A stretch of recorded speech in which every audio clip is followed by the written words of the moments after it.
This is a topic that gets a lot of attention and is often brought up in therapy as an issue, understandably so. Procrastination, meaning knowing you have things to do, tasks to complete, work to finish, and yet you keep putting them off, postponing them again and again, chronically, not just until things pile up and managing your tasks becomes complicated, but even to the point where this habit affects your mood, or rather, it negatively impacts your self-esteem because it seems to highlight our fundamental ineffectiveness.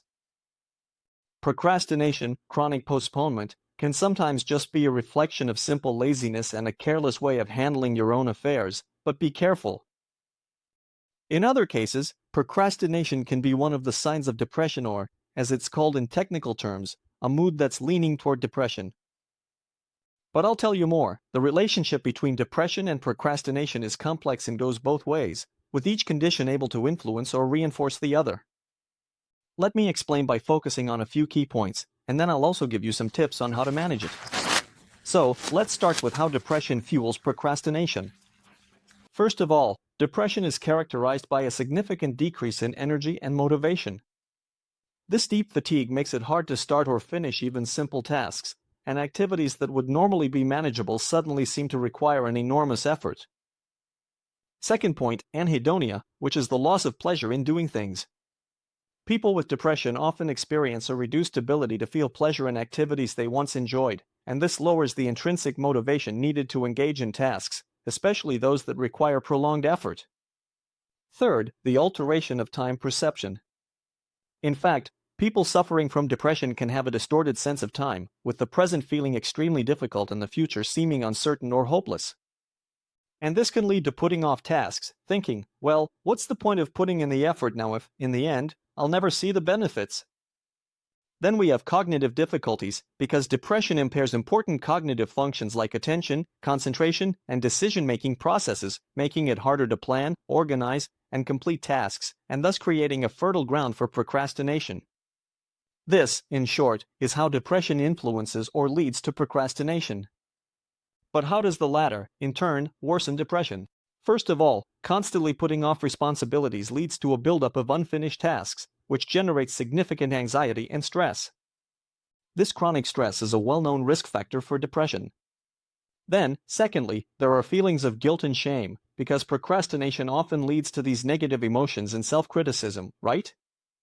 Why can't I get things done on time? Oh my God, I'm so lazy. These negative thoughts about oneself can erode self-esteem and contribute to depression. Then, third, there are real negative consequences like missed deadlines, lost opportunities, or financial problems, which in turn can worsen depressive symptoms. So, another point is that we have a cycle of negative reinforcement. The more a person procrastinates, the guiltier they feel. The guiltier they feel, the more likely they are to avoid tasks that remind them of these unpleasant feelings, creating a vicious cycle.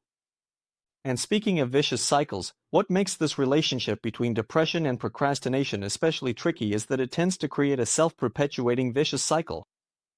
Why? 1. Depression reduces energy and motivation. 2. This leads to putting off important tasks. 3. Procrastination creates feelings of guilt and failure.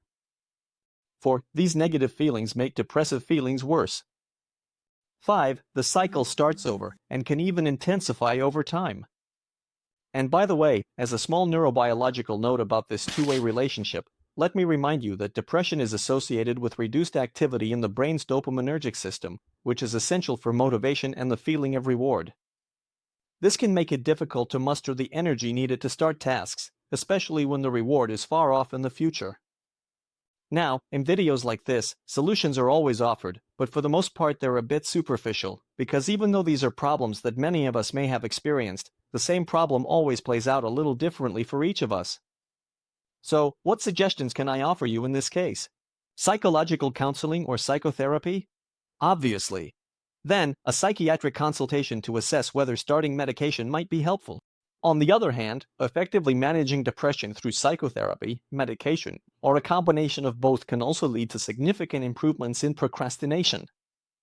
Then, for example, you can use the small steps technique, which means breaking tasks down into very small, manageable parts.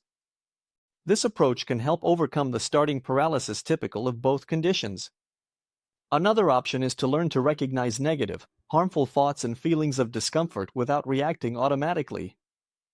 In some cases, even creating a predictable daily structure, a routine of behavioral patterns, can provide an external framework when internal motivation is very low. And then, I repeat, physical activity in any form is truly the greatest medicine, freely available to everyone. It's a huge ace up our sleeve, unfortunately still not used nearly enough. See you next time.